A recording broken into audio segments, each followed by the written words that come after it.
इस्लामाबाद लॻ कस्टम इख़्तियारनि अफ़गानिस्तान तरफ़ खंड स्मगलिंग जे शक हेठि 50 खां मथे गाॾियुनि खे बीहारे छॾियो। सिंध खां बलोचिस्तान वेंदड़ खंड सां भरियल ट्रकुनि खे बाईपास ते बीहारे उन्हनि जी चेकिंग कई वई, जंहिंमें ट्रकुनि में लोड कयल खंड जे 50 खां मथे गाॾियुनि खे बीहारे उन्हनि खे बलोचिस्तान वञण खां रोकियो वियो। गाॾी ड्राइवरनि चयो त कस्टम एहलकारनि असांखे रिश्वत एवज़ बीहारे छॾियो आहे। काज़ीमत लॻ ॻोठ हाजी नूह ख़ासकेली जे रहिवासियुनि रस्तो बंदि करण ख़िलाफ़ इख़्तिजाजी मुज़ाहिरो करे सख़्त नारेबाज़ी कई। उन मौक़े ते मुज़ाहिरीन हाजी मोहम्मद ख़ासकेली, साईं बख्श ख़ासकेली ऐं ॿियनि मीडिया अॻियां दाहींदे चयो त असां हिते जा क़दीम रहवासी आहियूं, पर हितां जे बासर ज़मींदार नाज़ू धारेचो ॾाढ करे असांजो मेन रोड डहिराए छॾियो आहे। हिननि चयो त ॻोठ जे माण्हुनि जो मेन रस्तो बंदि हुअण सबबि असांखे सख़्त परेशानी थी रही आहे। हिननि घुर कई त असांजे ॻोठ जो मेन रस्तो खोलराए असांजी परेशानी ख़त्म कई वञे। शेदात में लांघा बिरादरीअ जे माण्हुनि मक़तूल अख्तर हुसैन लांघा जे कातिलनि जी गिरफ़्तारीअ लाइ प्रेस क्लब अॻियां मुज़ाहिरो कंदे चयो आहे त कातिलनि खे गिरफ़्तार करे असां सां इंसाफ़ कयो वञे। असलम लांघा, अब्दुल वहाब लांघा जी अॻवाणीअ में एहतजाज कंदे हिननि चयो त कराची पुलिस मक़तूल अख्तर हुसैन जा जवाबदार हिन वक़्त ताईं गिरफ़्तार न कया आहिनि, जंहिंमां लॻे थो त पुलिस कातिलनि सां मिलियल आहे।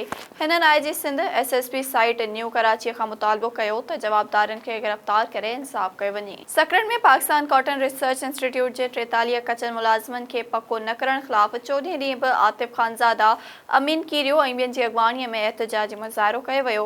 एहतजाज कंदड़नि जो चवणु हो त गुज़िरियल 10 सालनि खां हू पंहिंजूं ड्यूटियूं सर अंजाम ॾेई रहिया आहिनि, पर हिन वक़्त ताईं खेनि पको न कयो वियो आहे।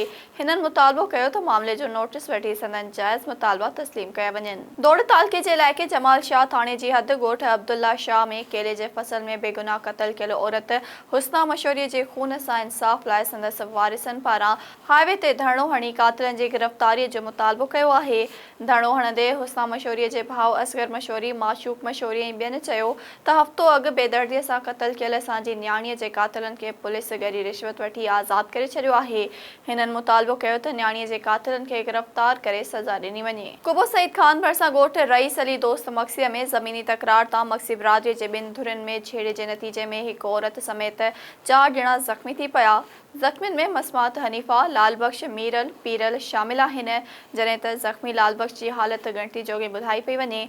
झेड़े में मुतासिर थींदड़ अली नवाज़ मक्सी चयो त बिरादरीअ जा बासर माण्हू असांजी ज़मीन ते ज़ोरी कब्ज़ो करणु चाहिनि था, जिन अॼु हमलो करे असांखे ज़ख़्मी कयो आहे। टंडो आदम लॻ अवामी शिकायतुनि ते सीपा कार्रवाई कंदे नवसिरुनि जी भठियुनि खे बंदि करे छॾियो। अवामी शिकायतुनि ते माहौलियाती तहफ़्फ़ुज़ जे इदारे सीपा शहीद बेनज़ीराबाद जी टीम रीजनल इंचार्ज गुल अमीर सुंबल ऐं ज़ुल्फ़कार जी अॻवानीअ में पुलिस अटाला साण करे पांधी खान पठाण, शकील मलिक, सफ़ान खान पठाण, हाशिम चौहान, रांझो चौहान, मंसूर चौहान, अली नवाज़ भट्टी समेत हलंदड़ सिरुनि जे 9 भठियुनि ते चढ़ाई करे उन्हनि खे बंदि कराए छॾियो।